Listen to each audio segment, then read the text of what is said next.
அவர் கொண்டு வரும்போது அவருடைய கோட்பாடு வந்து இது போலி தமிழ் தேசியம். அவர் சொன்னது எந்த தமிழருக்காகவோ தமிழ் இனத்துக்காகவோ தமிழ் மொழிக்காக அவர் எங்குமே எந்த இடத்துலையுமே பேசவே இல்லை. இங்கே இருக்கக்கூடிய தமிழ்நாட்டில் இருக்கக்கூடிய இளைஞர்களை எல்லாரையும் பைத்தியகாரத்தனமாக தமிழ்நாடு முழுக்க அலைய வச்சிருக்கிறது தான் அவர் கட்சியோடைய சாதனை. தமிழக வெற்றி கழகம் என்பது தமிழ்நாட்டு அரசியலில் அது ஒரு காலி டெபாசிட்டோட இருக்காது. அது வந்து ஒண்ணுமே இல்லை, சொல்றது ஒண்ணுமே இல்லை. கூடுவேன் 6 பேர் இருப்பான். இந்த மாதிரி டிவிக்கே டீ தான் விற்க முடியும். இவங்களால ஒரு அறிவார்ந்த ஒரு தலைமுறையை உருவாக்குவதற்கான சாத்தியக்கூறுங்கிறது தமிழக வெற்றி கழகத்துக்கு கிடையாது. மதுவாடையே இல்லாமல் ஒரு கட்சி ஒரு இளைஞர் படையை உருவாக்கி இருக்கிறது என்றால் இந்திய அரசியல் வரலாற்று களத்திலே நாம் தமிழர் கட்சி மட்டும்தான், அண்ணன் செந்தமிழன் சீமான் மட்டும்தான். நாங்கள் கொள்கைக்கான கூட்டம்.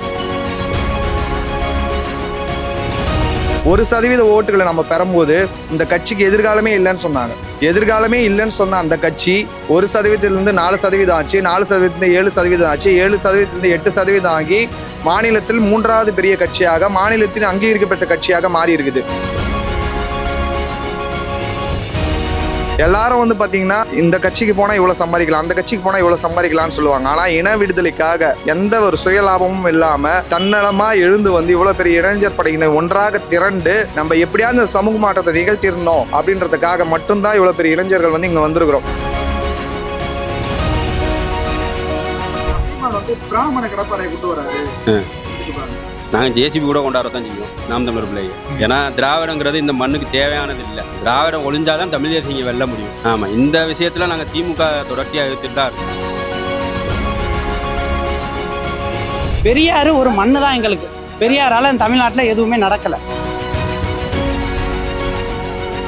மோடி வரும்பொழுது அவங்க ஆளுங்கட்சியாக இருக்கும் பொழுது வெள்ளை கொடையை பிடிச்சிட்டு அவங்கள போய் வரவேற்கிறது, எதிர்கட்சியாக இருக்கும்போது கருப்பு கொடையை பிடிச்சிட்டு போய் நிற்கிறது. சினிமாவில் நடிக்கிறவங்கள தலைவராக நினச்சிருக்கு, இவங்களுக்கு முன்னாடி ஓடுறது, அவங்களை கூட பார்க்கறது. நீங்களே பார்க்குறீங்க, எனக்கு வாக்களிக்கலைன்னா சோத்தில் விச வச்சிருக்கோன்னா அப்போ என்ன மனநிலையில் அந்த பெண்கள் இருக்காங்க அப்படின்றத பார்க்குறப்ப எங்களுக்கு அசிங்கமாக இருக்குது.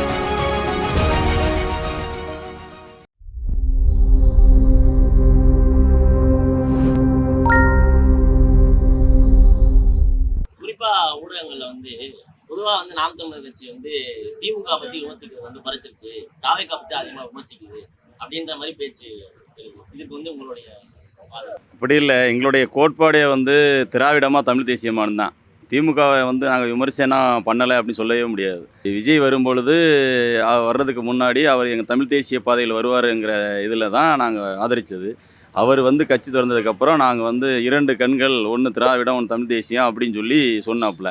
அதுக்கப்புறம் அவரும் திராவிடமாக போயிட்டாப்புல. அதனால் எங்களுக்கு ஒட்டுமொத்தமாக எல்லாருமே எதிரி தான். நாங்கள் எதிரியாக தான் பார்க்குறோம். தமிழ் தேசிய அரசியலுங்கிறது வேறு, திராவிட அரசியலுங்கிறது வேறு. நம்ம தமிழ் தேசிய அரசியல்ங்கிறது நம்ம இனத்துக்காகவும், இந்த மொழிக்காகவும், இந்த மண்ணுக்காகவும், மக்களுக்காகவும் அநீதிகள் எங்கு நடக்கிறதோ அங்கே கோபம் கொண்டு எழுந்து இந்த உலகத்துக்கு என்ன தேவை, இந்த நாட்டுக்கு என்ன தேவை அத்தனையும் பேசக்கூடியது அண்ணன் செந்தமிழன் சீமான் அவர்கள், அவருடைய தம்பிகளும். அதுக்காக தமிழ் தேசிய அரசியல் இந்த இனிவரும் காலங்களில் அவசியம் தேவைப்படுகிறது, தேவை இருக்குது. அதோட நோக்கத்தோட வெளிப்பாடு தான் அது. அவர் கொண்டு வரும்போது அவருடைய கோட்பாடு வந்து இது போலி தமிழ் தேசியம். அவர் சொன்னது எந்த தமிழருக்காகவோ தமிழ் இனத்துக்காகவோ தமிழ் மொழிக்காக அவர் எங்குமே எந்த இடத்துலையுமே பேசவே இல்லை. அவர் வந்தார், ஒரு கூட்டம் போகிறோன்னு சொல்லி போட்டார். ஒரே 41 பேர் இறந்தாங்க கரூரில். அடுத்து ஒன்று போட்டார். ஒரே அவருடைய நோக்கம் சிந்தனை வேறு. சினிமாவில் பேசுகிற மாதிரியே பேசிக்கிட்டு இருக்காரு. ஆனால் ஈரோடு கூட்டத்தில் போயிட்டு மஞ்சள் மஞ்சள் மஞ்சள்னு சொல்லிட்டு இருக்காரு. என்ன பேச வந்தார், என்ன விஷயம், அதை பற்றியுமே பேசலை. அவருக்கு புரிதலில் அவர் பேசிக்கிட்டு இருக்காரு. அதனால் நம்மளுடைய தமிழ் தேசிய அரசியலோட அவர் ஒப்பிட முடியாது. நாம் தமிழர் கட்சிக்கும் தமிழ் தேசிய அரசியலுக்கும் எந்த திராவிட பின்புலமும் எங்களுக்கு அதையெல்லாம் தாண்டி தான் தமிழ் தேசிய சித்தாந்தம். இந்த நிலத்தினுடைய முக்கியமான பிரச்சனை எல்லாம் நாம் தமிழர் கட்சி வைக்கிற ஒரு விஷயம். இந்த மண்ணை, இந்த மக்களை, இந்த அனைத்து உயிரினங்களையும் காப்பாற்ற வேண்டியது எல்லாத்துக்கும் தேவை இருக்குது. இந்த தமிழ் தேசிய அரசியல் நாம் தமிழர் கட்சியுடைய கொள்கை கோட்பாடு அவசியம் இருக்குது. எல்லாரும் அங்கு மண் சுரண்டப்படுகிறது, மலைகள் சுரண்டப்படுகிறது, இந்த மொழிகள் அழிக்கப்படுகிறது. அது எல்லாத்தையும் சரி செஞ்சு எல்லாம் இதுக்கான அரசியல் மாற்றம் அரசியல் ஆட்சி மாற்றம் வேறு, அரசியல் எல்லாமே கீழ்கட்டமைப்பே மாற்றி அமைக்கிறதா நாம் தமிழருடைய கொள்கை. அதனால் இதில் புரிதல் உணர்வோட தமிழ் தேசிய பாதையில் அண்ணன் செந்தமிழன் சீமான் அவர்கள் கொண்டு போயிட்டுருக்காங்க. உணர்வற்று சினிமா கோப்பில் போடக்கூடிய இளைஞர்களை அரசியல் மயப்படுத்துறதுக்கு நாம் தமிழர் கட்சி அது அவங்க வந்து திரையில் பார்த்து தலைவரை தேடினாங்க. நம்ம தரையில் பார்த்து தலைவரை தேடுறோம். தேசிய தலைவர் ஏற்று செந்தமணி சீமானை ஏற்று ஈழத்திலே நடந்த இனப்படுகொலையை பார்த்து அங்கிருந்து தோன்றப்பட்டதான் நாம் தமிழர் கட்சி பெரிய இயக்கம். இது திரையில் பார்த்து இவங்க சினிமா மோகத்தில் வந்திருக்கிறது. இவங்களுக்கும் நமக்கு எந்த விதத்திலையும் இது கிடையாது. அவங்க திரையில் இருக்கிற நேரம் நம்ம கட்சி உறவுகளும் எல்லாரும் சிறையில் இருந்திருக்கிறோம். மக்கள் போராட்டத்திற்காக, மக்களுக்காக, அந்த மண்ணுக்காக பல இடங்களில் பல போராட்டங்களை பண்ணி அவங்கள அந்த திரையில் செலவு பண்ணுற நேரத்தை விட நாம் தமிழர் பிள்ளைகள் வந்து சிறையில் அதிகமான நேரத்தை செலவு பண்ணியிருக்கு. கிட்டத்தட்ட என் மேலே மட்டும் 17 வழக்கு இருக்குது. எல்லாமே போராட்ட வழக்கு தான். இந்த மக்களுக்காக போராடின வழக்கு, ஏன்னா சொந்த வழக்கு எதுவுமே கிடையாது. கட்சிக்காகவும் மக்களுக்காகவும் போராடின வழக்கே இருக்குது என் மேலே. இதே வந்து நீங்கள் சொல்லக்கூடிய மாற்று கட்சியாளர் மேலே இந்த மாதிரி எந்த பின்புலமான வழக்கும் இருக்காது. வேறு வழக்கு இருக்கும். கஞ்சா வழக்கு, திருட்டு வழக்கு, வேறு இட வழக்கு, இந்த மாதிரி இருக்கும். நாம் தமிழ் கட்சி மேலே இருக்கக்கூடிய வழக்குகள், தம்பி பொறுப்பாளர்கள் மேலே இருக்கக்கூடியதெல்லாம் மக்கள் போராட்ட வழக்குகள். அதனால் அந்த இனத்தையும் மொழியையும் மக்களையும் நேசித்து இந்த மக்களுக்கு என்ன தேவை என்பதை புனித உணர்வோடு நின்று இந்த களத்தில் நிற்கிறாங்க தொடர்ச்சியாக. ஒரு நடிகர் நாடாளனும்னு சொல்லி ஒரு கட்சியை தொடங்கி இங்கே இருக்கக்கூடிய தமிழ்நாட்டில் இருக்கக்கூடிய இளைஞர்களை எல்லாரையும் பைத்தியகாரத்தனமாக தமிழ்நாடு முழுக்க அலைய வச்சிருக்கிறது தான் அவர் கட்சியோடைய சாதனை. அந்த கட்சியில் இருக்கக்கூடிய தலைவர் அவர் இப்போ தான் வந்திருக்கிறாரு. நான் மக்களுக்கு என்ன செய்ய போகிறேன், ஏது செய்ய போகிறேன்னு அவர் மக்கள்கிட்ட சொல்லணும். இங்கே நடக்கக்கூடிய மீத்தேன் எரிகாற்று பிரச்சனையா, இல்லை கெயில் திட்டமா, இல்லை வந்து சாயக்கழிவு பிரச்சனையா, இல்லை வந்து எண்ணற்ற நியூட்ரன், எவ்வளவோ பிரச்சனைகள் இருக்குது. இந்த பிரச்சனைகள் அடிப்படையாக அவர் பேசணும். அவர் அதை பேசாமல் வந்துட்டு ஹாய் ப்ரோ, சாரி ப்ரோ, தம்பி இறங்கு, தம்பி நீ இறங்கினாதான் நான் கிஸ் கொடுப்பேன் அப்படிங்கிறாரு. இது ஒரு அரசியல் கட்சி தலைவர் பேசுகிற பேச்சா இது?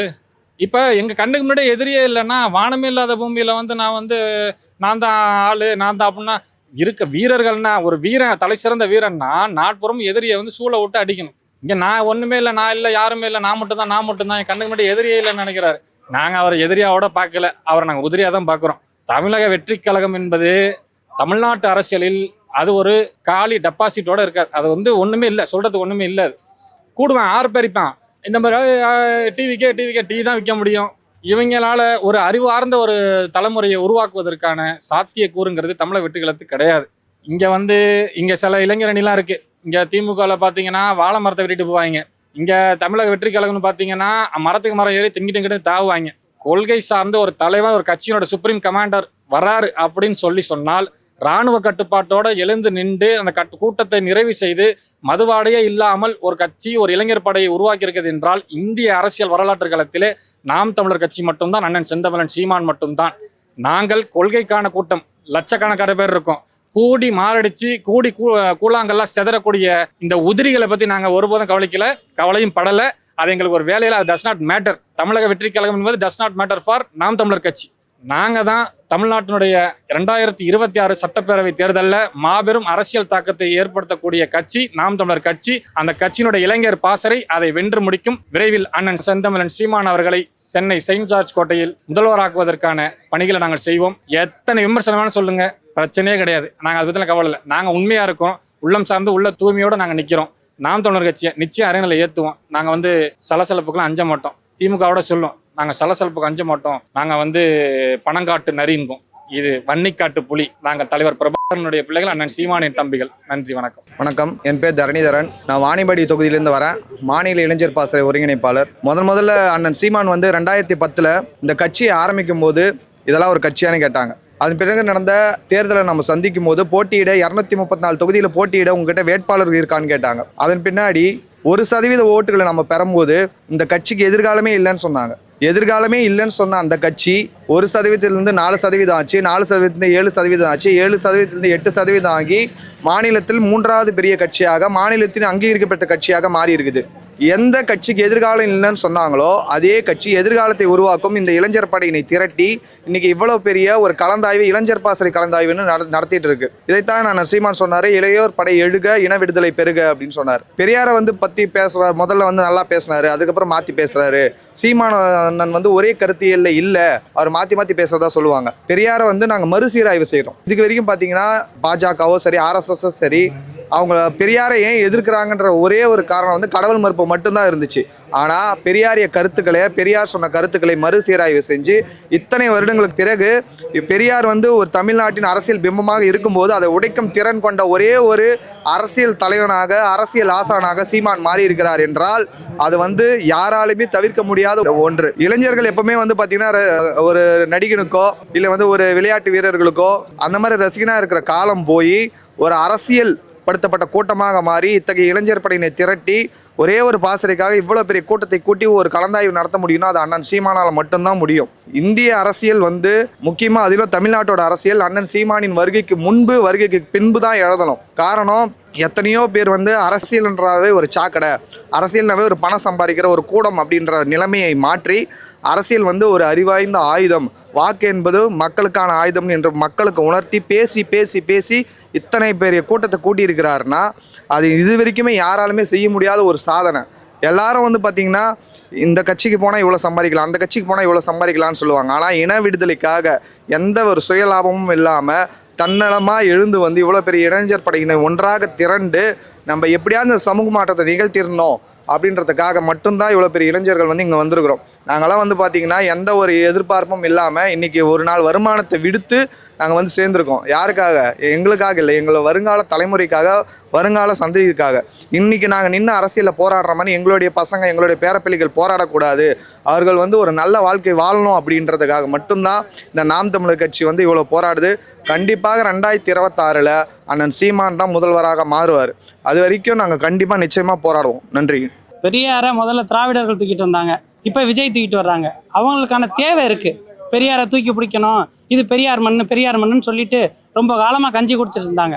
பெரியாரே ஒரு மண்ணுன்னு எங்கள் அண்ணன் அடித்தார். இப்போ அடடா என்னடா அப்படி அடிக்கிறாரு அப்படின்ட்டு இப்போ அவங்களோட தனிப்பட்ட தேவைக்காக பெரியாரை பயன்படுத்திக்கணும், பெரியாரை பற்றி அரசியல் பண்ணணும் அப்படிங்கிறதுக்காக அவங்க அதை செய்கிறாங்க. பெரியார் ஒரு மண்ணு தான் எங்களுக்கு. பெரியாரால் தமிழ்நாட்டில் எதுவுமே நடக்கலை. பெரியார் தமிழகத்துக்கு தேவையில்லை. பெரியார் தமிழகத்துக்கு அவங்க தேவைன்னு சொன்னாங்கன்னா என்ன தேவை? பெரியார் இந்த தமிழ் மண்ணுக்கு என்ன செஞ்சுருக்காரு, தமிழ் மக்களுக்கு என்ன செஞ்சுருக்காரு அப்படிங்கிறத அவங்க ஒரு கூட்டத்தை போட்டு விலக்கி பேசட்டும். பெரியார் தான் அதை செஞ்சுருக்காரு. பெண்ணிய உரிமைக்கு பெரியார் என்ன செஞ்சுருக்காரு? சாதி ஒழிப்பு, சாதியை முழுவதும் பெரியார் ஒழிச்சிட்டாரா? அதை பற்றி அவங்க சொல்லட்டும். பெரியார் இந்த மண்ணுக்கு தேவையில்லை, பெரியாரே ஒரு பெரிய மண்ணு தான் எங்களை பொறுத்த அளவில். பெரியார் அது விடுங்க, அது தேவையில்லாத இது. அதை நிறைய முறை அதுக்கான விளக்கத்தை நம்ம சொல்லிட்டோம். பெரியாருங்கிறது இந்த மண்ணுக்கு தேவையில்லாது. தொடர்ச்சியாக அந்த திராவிட அரசியல் பார்த்தீங்கன்னா சீமான் மீது வைக்க வேண்டிய பெரிய குற்றச்சாட்டு பார்த்தீங்கன்னா அவர் பிஜேபியோட பி அப்படி செல்பறாரு சொல்லிட்டு இருந்தாரு. ஆமாம், அது கால போல கொஞ்சம் கொஞ்சம் மறைஞ்சிட்டு வரும்போது மறுபடியும் சீமான் அந்த மேடைகளில் தோன்றி பேசும்போது மறுபடியும் அதே குற்றச்சாட்டு வைக்கிறாங்க. அது என்னன்னா, ஆரம்பத்தில் பிஜேபியோட பிடிஎம்மாக இருந்து ஒன்றுமே இல்லாத பிஜேபியை கொண்டு தமிழ்நாட்டில் ஒரு சீட்டை ஆக்கி விட்டது இந்த திராவிடர்கள் தான். இப்போ திராவிடர்கள் என்ன சொல்கிறாங்க? பிஜேபி வேணான்னு எதுக்கும் பொழுது அவங்களோட வளர்ச்சியே சீமான் அண்ணனால் பாதிக்கப்பட்டோம் அப்படிங்கிறதுக்காக பிஜேபி உள்ளே வந்துடும் அப்படியே பின்னாடியாக போய் பிஜேபியோட கை கொடுக்கறது. மோடி வரும்பொழுது அவங்க ஆளுங்கட்சியாக இருக்கும் பொழுது வெள்ளைக்கொடையை பிடிச்சிட்டு அவங்கள போய் வரவேற்கிறது, எதிர்கட்சியாக இருக்கும்போது கருப்பு கொடையை பிடிச்சிட்டு போய் நிற்கிறது. அது தொட்டு அவங்களோட வேலை அதுதான். அதை நம்ம இது பண்ணிக்க வேண்டியதில்லை. விஜயே முதல்ல களத்துக்கு வரல, அவர் முதல்ல களத்துக்கு வரட்டும், பத்திரிகையாளர்களை சந்திக்கட்டும், அவங்க கேட்குற கேள்விக்கு பதில் சொல்லட்டும். விஜய் ஒரு முகமூடி, விஜய் ஒரு பெரிய ஒரு முகமூடியை போட்டுட்டு வர்றாரு. விஜய் முதல்ல களத்தில் நிற்கட்டும், மக்களுக்கான பிரச்சனைகளை சந்திக்கட்டும். மக்களுக்கு என்ன பிரச்சனை விஜய் ஃபஸ்ட்டு முதல்ல ஒரு வாய் திறந்து ஒரு 5 நிமிஷம் விஜய் பேசிட்டார்னா விஜய் மேலே இருக்கிற எல்லா முகமூடியும் கிழிஞ்சிடும். விஜய் சும்மா ஒரு பிம்பம், கட்டமைக்கப்பட்ட ஒரு திரை பிம்பம், அவ்வளோதான். விஜயெல்லாம் ஒரு பொருட்டே இல்லை எங்களுக்கு. விஜய் கிட்ட இருக்கிற கூட்டம்லாம் அது ஒரு தற்கரி கூட்டம், அணில் கூட்டம். அந்த கூட்டம்லாம் என்னன்னா ஒரு ரசிகர் மனப்பான்மையில் உள்ள கூட்டம். விஜய் கிட்ட இருக்கிற 90% பேர் வாக்கே இல்லாத சின்ன 14-15 வயசு பயலுங்க. ஒரு சின்ன பையன்கிட்ட கேட்டால் நான் விஜயை பார்க்க போகிறேன், விஜய் நான் எனக்கு பிடிக்கும், விஜயை நான் பார்க்க போகிறேன். அந்த விஜய் கூட்டத்துக்கு வர எல்லாருமே விஜய்க்கு வாக்கு செலுத்த வந்திருக்கோம், விஜயோட அரசியல் கோட்பாடை நாங்கள் ஏற்றுக்கிட்டோம், விஜய்க்கு வாக்கு போடுறாங்கிற யாருமே அங்கே வரல. காலையிலேருந்து நாங்கள் வெயிட் பண்ணிட்டு இருக்கோம். என்ன காரணம்? நாங்கள் விஜயை பார்க்க வந்திருக்கோம், அவ்வளோதான். அவங்க ரசிகருங்க, அதை பற்றியெல்லாம் பேச வேண்டிய அவசியமே நமக்கு இல்லைங்க. விஜய்க்கான வாக்கெல்லாம் இல்லை. இளைஞர்கள் விஜயை தேடி போகிறாங்க, சும்மா அவங்கள ஒரு கட்டமைப்பிற ஒரு பிம்பம். விஜய் வந்துட்டாரு, ஐயோ இளைஞர்கள்லாம் போயிடுவாங்க. விஜய் கூட இருக்கிற இளைஞர்களுக்கு அரசியல்னால் என்னன்னே தெரியாது. அவங்க அரசியல் படுத்தப்படவே இல்லை. நாம் தமிழர் கட்சியில் இருக்க 100 பேர் படுத்துகிற அரசியலை விஜய் கட்சியில் இருக்க எல்லாரும் சேர்ந்து கூட படுத்த முடியாதுங்க. விஜய் களம்லாம் எதை சொல்ல வர்றாரு அப்படின்றது அவருக்கு தான் தெரியணும், அவர் தான் அதை விளக்கணும்.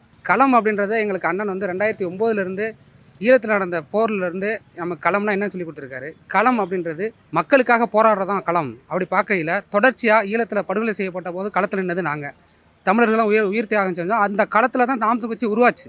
அதுக்கு பின்பாக நடந்த சட்டமன்ற தேர்தல், நாடாளுமன்ற தேர்தல் எல்லாத்தையும் தனித்து போட்டிக்கிட்டோம். களத்தில் நாங்கள் நின்றுருக்கோம். அதே போல் இடைத்தேர்தலில் களத்தில் நின்றுருக்கோம். இந்த மாதிரி எந்த இடத்துலையுமே அவர் களத்தில் நிற்கல. அதே போல் ஜல்லிக்கட்டு போராட்டத்தில் களத்தில் நின்றது நாம் கட்சி. அதுபோல் பேருந்து கட்டண உயர்வு, பால் விலை உயர்வு, அம்மையார் ஜெயலலிதா அவர்கள் ஆட்சி காலத்தில் இருக்கும் பொழுது கூட அவர்களை எதிர்த்து களத்தில் இருந்தது நாம் கட்சி. தொடர்ச்சியாக மாணவர் போராட்டம், மீனவர் போராட்டம், ஓட்டுநர் போராட்டம், நடத்துனர் போராட்டம், செவிலியர் போராட்டம், சாம்சங் ஊழியர் போராட்டம், தூய்மை பணியாளர்கள் போராட்டம், இந்த மாதிரி அனைத்து போராட்டத்திலையும் களத்தில் நின்றது நாம் தமிழர் கட்சி. அவர் களம்னா என்னென்ன நினச்சிட்டு பண்ணியிருக்காரு? அவர் கில்லி படத்தில் ஆடுற அந்த விளையாட்டுத்தில் அந்த களம் நினச்சிருக்காரு இருக்கேன். எங்களை அண்ணன் எங்களுக்கு எது களம்னு சொல்லி வச்சிருக்காருன்னா, நாங்கள் விவசாயத்தை முன்னெடுத்து நிற்கிறோம். விவசாயம் வந்து விளைஞ்சதுக்கு அப்புறம் தான் களத்துக்கு வரும். நாங்கள் இந்த பிள்ளைகள் இப்போ விளைஞ்சு தயாராக இருக்கோம். 2026 களத்துக்கு நாங்கள் வருவோம். நீங்கள் வருவீங்களா அப்படின்றத பொறுத்திருந்து பார்ப்போம். இப்போ இளைஞர் பாசறை அப்படின்றது மற்ற திமுக, அதிமுக அப்படின்றது வந்து எல்லாருமே 40 வயது கடந்தவங்க தான் பொறுப்பில் இருக்காங்க. ஆனால் நாம் தமிழர் கட்சியில் வந்து உள்ளபடியே இளைஞர்களுக்கான பாசறையாக அந்த இளைஞர் பாசறை செயல்படுது.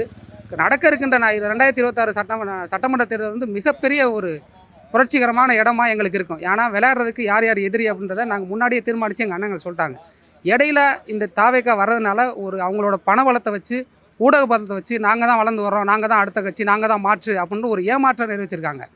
என்னை பொறுத்தவரையில் தாவேக்காவுக்கு வாக்குங்கிறது அந்த கூட்டம் மட்டும்தான். அதுக்கு மேலே யாருமே இங்கே இல்லை. ஆனால் நாம் தமிழர் கட்சிக்கு வாக்களிக்கிறவன் எவன் எங்கே இருக்கான், எப்படி இருக்கான் அப்படின்றது தெரியவே தெரியாது. எப்படி தலைவர் வந்து கரும்புலிகளை வச்சுருந்தாரோ அதே போல் நாம் தமிழர் கட்சிக்கு வாக்களிக்கிறவங்க எல்லாருமே தத்துவத்தை உள்வாங்கி, தமிழ் தேசியத்தை உள்வாங்கி, தலைவரை உள்வாங்கி, இந்த மண்ணுக்கு மக்களுக்காக வாக்களிக்கிறதுக்காக ஒவ்வொருத்தரும் மனசுக்குள்ளே அவங்களுக்குள்ளே எரியக்கூடிய நெருப்பை வந்து அடக்கி வச்சுருக்காங்க. அதுக்கான வாக்கு தான் நாம் தமிழர் கட்சியோட வாக்கு. இந்த வாக்கு கண்டிப்பாக அதிகம் பொறுமை வரும். 8 மடங்கு 2 மடங்கு 3 மடங்கு நடக்க இருக்கிற சட்டமன்ற தேர்தலில் அதிகரிக்கும் ஒழிஞ்சு இந்த மாதிரி தற்கூரி கூட்டமாக கோஷம் முழக்கம் போட்டுக்கிட்டு வாழ்க்கை ஒழிக்குன்னு சொல்லிக்கிட்டு மரத்து மேலே ஏறிக்கிட்டு இந்த கூட்டம் வந்து இவ்வளோ தான். இப்போது ஒரு கிரிக்கெட் மைதானம் நடந்துச்சு, நேற்று கூட ஒரு IPL நடந்துச்சு. அந்த கிரிக்கெட் மைதானத்தில் அதிகபட்சமாக 40,000 பேர் தான் உட்கார முடியும். ஆனால் அந்த கூட்டத்தில் கால்வாசி கூட்டம் கூட நடந்த ஈரோடு கூட்டத்தில் பொதுக்கூட்டத்தில் வரல. ஆனால் இவங்க சொல்கிறது லட்சக்கணக்கில் கூட்டிட்டாங்க. லட்சக்கணக்கில் பொதுவாக ஒரு இடத்துல மக்கள் கூடவே முடியாது. நான் ஒரு பொறியாளனாக சொல்கிறேன். லட்சக்கணக்கான மக்கள் ஒரு இடத்துல கூடி கலையணும்னா அதுக்கு மிகப்பெரிய ஒரு திட்டமிடல் இருக்கணும், மிகப்பெரிய மைதானம் இருக்கணும். ஊடகம் அப்படியே வெட்ட வெளிச்சமாக காசை வச்சுக்கிட்டு, அதிகாரத்தை வச்சுக்கிட்டு 1 லட்சம் பேருக்கு விட்டாங்க. 1.5 லட்சம் மதுரை கூட்டத்தில் 1.5 லட்சம் பேர் சேர்ந்துட்டாங்க. 1.5 லட்சம் பேர் ஒரு இடத்துல கூடி கலைய முடியாது. இதுதான் வந்து நிதர்சனமான உண்மை. இப்போ IPL அந்த சேப்பாக்கம் மைதானம் இருக்குன்னா அந்த சேப்பாக்கம் இடத்துல 1.5 லட்சம் பேர் இளைஞர்கள் இறங்கி கூடி கலைய முடியுமா? இதுதான் நிதர்சனமான உண்மை. கூட்டம்லாம் சேர்றத பத்தி உங்களுக்கு பொறாமங்கறாரு விஜய். எங்களுக்கு என்னென்ன பொறாம இருக்குது? எங்களுக்கு பெரிய மன வேதனையாக இருக்குது. இவ்வளவு 15 வருஷமாக எங்கள் அண்ணனும் நாங்களும் பல வழக்குகளை வாங்கி பல போராட்டங்களை செஞ்சு இவ்வளவு பெரிய இணைய வசதி இருந்தும் இவ்வளோ பெரிய ஒரு தமிழர்கள் வந்து அறிவை கடன் கொடுத்த ஒரு இனத்தின் மக்கள் வந்து இவ்வளோ தூரம் நம்ம பேசியுமே இவ்வளோ பெரிய கூட்டம். நிறைய பேர் சொல்கிறாங்க விஜய் வந்தனால உங்களுக்கு வந்து வாக்கு குறைஞ்சிடும். ஆனால் எங்களுக்கு வந்து இப்போ ஒரு இன்னும் கொஞ்சம் எங்களோட கூர்மைப்படுத்திக்கணும், எங்களோட போராட்டத்தை, எங்களோட வேலையை வந்து இன்னும் அதிகரிக்கணும். ஏன்னா இவ்வளோ தூரம் 15 வருஷம் எங்கள் அண்ணன் இந்த காலத்தில் பேசியுமே இவ்வளோ பெரிய கூட்டம் சினிமாவுக்கு பின்னாடி நிற்குது. சினிமாவில் நடிக்கிறவங்கள தலைவராக நினச்சிக்கிட்டு இருக்குது. இவங்களுக்கு முன்னாடி ஓடுறதே, அவங்களை போய் பார்க்குறதே நீங்களே பார்க்குறீங்க. எனக்கு வாக்களிக்கலைன்னா சோத்தில் விச வச்சிருக்கோன்னா அப்போ என்ன மனநிலையில் அந்த பெண்கள் இருக்காங்க அப்படின்றத பார்க்குறப்ப எங்களுக்கு அசிங்கமாக இருக்குது. நாங்கள் இன்னும் கடுமையாக உழைக்கணும். அவங்களும் நம்ம தமிழர்களை எங்களுக்கு கூட பிறந்தவங்க தான். அவங்களுக்கு படிப்பினைகளை உருவாக்கி நாங்கள் ஒரு வழிகாட்டியாக இருந்து வருங்காலங்களில் வெற்றி கழகத்துக்குள்ள இருக்கவனும் தமிழன் தான். அவனும் ஒரு காலத்தில் தேடி வருவான். ஒரே ஒன்று தானே, 2026 சட்டமன்ற தேர்தலுக்கு அப்புறம் தாவேக்கா தோத்துருச்சு அப்படின்ற நிலைமை வந்ததுக்கப்புறம் அதில் இருக்கக்கூடிய 90% இளைஞர்கள் அண்ணன் சீமானண்ணன் சொல்கிறதான் சரி அப்படின்னு அப்படியே மாறி வருவாங்க. இது நடக்கும் உறுதியாக. பெரியார் வந்து நம்மளை வந்து தமிழ் சனியன், தமிழர்கள் ஒரு காட்டு மிராண்டின்னு சொன்னதுனால அண்ணன் வந்து பெரியாரை தொடர்ச்சியாக விமர்சிச்சுட்டே வந்தார். அதே மாதிரி நாம் தமிழர் பிள்ளையெல்லாம் பெரியாரை போட்டு புதைச்சிக்கிட்டே இருந்தோம். இப்போ விஜய் அவர்கள் தூக்கி நிப்பாட்டியிருக்காரு. எதற்காகன்னு தெரியல. அவருக்கு ஒரு அரசியல் லாபத்துக்காண்டி செய்யலாம். அவர் திராவிடம் தமிழ் தேசியம் இரு கண்கள் சொல்லியிருக்காப்புல. அப்போ திராவிடத்திற்காண்டி பெரியாரை தூக்கி பிடிக்க அவர் நினைக்கிறாருன்னு நினைக்கிறேன். சீமான் வந்து பிராமண கடப்பாறை கொண்டு வராரு அப்படி சொல்றாங்க. நாங்கள் JCB கூட கொண்டாடத்தான் செய்வோம் நாம் தமிழர் பிள்ளைய. ஏன்னா திராவிடங்கிறது இந்த மண்ணுக்கு தேவையானது இல்லை. திராவிடம் ஒழிஞ்சாதான் தமிழ் தேசியம் இங்கே வெல்ல முடியும். ஆமாம், இந்த விஷயத்தில் நாங்கள் திமுக தொடர்ச்சியாக எதிர்த்துட்டு தான் இருக்கோம். இப்போ புதுசாக விஜய் எப்படின்னா தமிழ் தேசியமும் திராவிடமும் இரு கண்கள்ட்டு வர்றாருல்ல, அதுவே நம்ம தமிழ் தேசியக்கு எதிராக செயல்படுற செயலாக தான் இருக்குது. அதனால அவரையும் சேர்த்து உடைக்க வேண்டியதாக இருக்குது. சீமானை வந்து அவர் வந்து RSS சொல்லிட்டே வராங்க கடந்த காலமா. இப்ப அதை ப்ரூவ் பண்ற விஷயமா என்ன பண்றாங்க, விஜய்ங்கிற ஒரு அமைப்பு நடத்துற அந்த மேடையில போயிட்டு பாரதியாரை பத்தி பேசுறாரு. இதனால தொடர்ந்து அதே அவங்க சொல்றாங்கல்ல, சீமான் இடம் கொடுக்குறாரா? அதாவது தமிழர் நாடுன்னு என்று சொல்ற, இப்ப தமிழ்நாடு வந்து அண்ணா தான் அறிவிச்சாரு, அவங்க தான் அறிவிச்சாரு. அதற்கு முன்னாவே பாரதியார் வந்து அவர் பாடல்லே பலவாட்டி இதை தெரிவிச்சிட்டாரு, தமிழர் நாடை பத்தி தெரிவிச்சிட்டாரு. அப்படி இருக்கப்ப அவர் அங்கே போய் பேசுனது RSS பற்றியோ BJP பற்றியோ அவருக்காண்டி ஒரு இதை பற்றியோ சித்தாந்தத்தை பற்றியோ பேசலை. தமிழுக்காக பாடுபட்ட பாரதியாரை பற்றி தான் பேசியிருக்காரே தவிர, தமிழுக்காக முன்னாடி நின்ன பாரதியாரை பற்றி தான் பேசியிருக்காரு தவிர, ஐயா வாஜ்பாயும் பேசலை, ஐயா மோடியையும் பற்றி இதில் பேசலை. விமர்சனங்கள் வந்து தான் சேரும். நல்ல வழியில் நடக்கிறவங்களுக்கு விமர்சனம் வந்து தான் சேரும். அதை நம்ம பெருசாக பொருட்படுத்த வேண்டிய அவசியம் இல்லை. இப்ப சீமான் வந்து எவ்வளவுதான் தமிழ்நாடுன்னு பேசினாலும் தொடர்ச்சியா இந்த திராவிடம் பேசக்கூடிய கருத்தியலாளர் எல்லாருமே அந்த ஒரே பாயிண்ட் எல்லாரும் ஒண்ணு சேர்ந்துறாங்க. சீமான் நம்ம எதிர்த்தே ஆகணும் அப்படிங்கிற ஒரு கருத்தியலுக்குள்ள வந்துடுறாங்க. எதனால? அது பிற மொழியாளருக்கு வந்து அது வந்து ஏதுவாக இருக்குது. இப்போ நம்ம சொல்ல போனால் இப்போ இருக்க அமைச்சரவையிலே எத்தனை தமிழர் இருக்காங்க? அதிகப்படியான பிற மொழியாளர் தான் இருக்கா அமைச்சரா. அப்போ அவங்களுக்கு தேவை இந்த மாதிரி சீமான்னு ஒருத்தன் தமிழ் தேசியம் பேசிட்டு வரான். இப்போ தமிழ் தேசியம் வளர்ந்துச்சுன்னா நமக்கு வேலை இல்லாமல் போயிருங்கிற ஒரே காரணத்துக்காண்டி அதை அவங்க செயல்படுத்துகிறாங்க. அது கூடிய வரையில் அதுக்குண்டான பதிலை அன்னையும் கொடுத்துருவாரு. அதுக்குண்டான இந்த தேர்தல் அறிவிச்சிடும். தேர்தலில் மக்கள் காட்டிடுவாங்க. நாம் தமிழருக்கு வாக்கு குறையுமான்னு கேட்குறீங்க. முன்னாடி வாங்கியதோட அதிகப்படியாக தான் வருமே தவிர ஒருபோதும் குறைய வாய்ப்பு கிடையாது. நாம் தமிழர் கட்சியும் என்னைக்கும் இருக்க ஆரம்ப கட்டத்துலேருந்து மேலே மேலே தான் ஓங்கிக்கிட்டு போகுது. போன ஒரு தேர்தலுக்கு கமலஹாசன் கொண்டாந்தாங்க, இந்த தேர்தலுக்கு விஜய் கொண்டாந்துறாங்க. அடுத்த தேர்தலுக்கு சனிலியோனை கூட கொண்டாடுவாங்க. அது திராவிடத்தோட வேலை. அது நம்ம வந்து பெருப்படுத்த வேணாம். திராவிடமும் ஆரியமும் சேர்ந்து செய்கிற வேலை. அதை நம்ம பெருசாக எடுத்துக்க வேண்டியதில்லை. அது வருஷம் ஒருத்தவங்க வந்துட்டு தான் இருப்பாங்க. ஆமாம், அதனால தமிழ் தேசியத்துக்கு எந்த பாதிப்பும் ஏற்படாது. அதாவது அண்ணன் ஏற்கனவே வந்து பெரியாரை போட்டு பொலன்னு பொழந்துட்டாரு. இப்போ வந்து விஜய் வந்து கடப்பாறைன்னு இப்போ முதலாக பேரை குறிப்பிடாமல் சொல்லியிருக்காரு. அதாவது பெரியார் கடப்பாறை வந்து கூர்மை இல்லாமல் இருக்குது. பாரதியார் கற்பாடையை நாம் தமிழர் கட்சி கூர்மையோடு இருக்குது. பிராமண கடப்பாருன்னு சொல்லிட்டாருன்னொன்னே இப்போ விஜய் வந்து பெரியாரை தூக்கிட்டு வராரு. நல்லா திட்டி கொண்டு வந்தால் இன்னைக்கு 20ஆம் தேதி இன்னைக்கு ஒரு சம்பவம் இருக்குது. அடுத்து பெரியாரை போட்டுருவோன்றதில் போட்டுருவோம். அன்னைக்கு விஜய் சேர்த்து போடுவோம். அன்னைக்கு விஜய்க்கு நல்ல பதிலடி செந்தமிழன் சீமான் அவர்கள் கொடுப்பாரு. ஐயோ, என்னங்க தற்கொலைகளை பற்றியெல்லாம் என்கிட்ட கேள்வி கேட்டு அவங்கள பற்றியெல்லாம் நம்ம பேசணுமா? பேசி நம்ம அவங்க பெரிய ஆக்கி விடணுமா? வேணாங்க, அதெல்லாம் வேணாம். நம்மளுக்கான அரசியல் நம்ம அண்ணன் நம்மளுக்கு எவ்வளவோ வழியை சொல்லியிருக்காரு. மக்கள் பணி என்னவோ அதை செஞ்சுட்டு நம்மளுக்கான அரசியலை பண்ணிட்டு இருப்போங்க. தற்கொலைகளை பற்றி பேச நான் அறிவு இருக்கிறேன். அவங்களுக்கு என்ன, அவங்களுக்கு 4 அறிவு இருக்குது. 4 அறிவு இருக்கவங்களை பற்றி நம்ம பேசுறதுக்கு அசிங்கமாக இருக்குல்ல நம்மளுக்கு. அது வேணாம், அந்த பேச்சு நம்மளுக்கு வேண்டியதில்லை. விஜயோட வருகையினால நாம் தமிழரோட வாக்கு சதவீதம் குறைஞ்சிருக்கு. எங்கே குறைஞ்சிருக்குது? எங்கே குறைஞ்சிருக்கு? நம்ம காலத்தில் வேலை செய்கிறவங்க யார்? நீங்கள் உங்களுக்கு யாருக்காச்சும் தெரியுமா? காலத்தில் வந்து விஜய் ரசிகர்கள் வந்து வேலை செய்கிறாங்களா? நம்ம காலத்தில் வேலை செய்கிறவங்க நம்மளுக்கு தெரியும்ல. எங்கே குறைஞ்சிருக்கு? அதனால் அந்த தற்கொலை வருகையினால நம்மளுக்கு வாக்கு சதவீதம் உயரமும் ஒழிஞ்சு குறையிறதுக்கான வாய்ப்புகளே கிடையாது.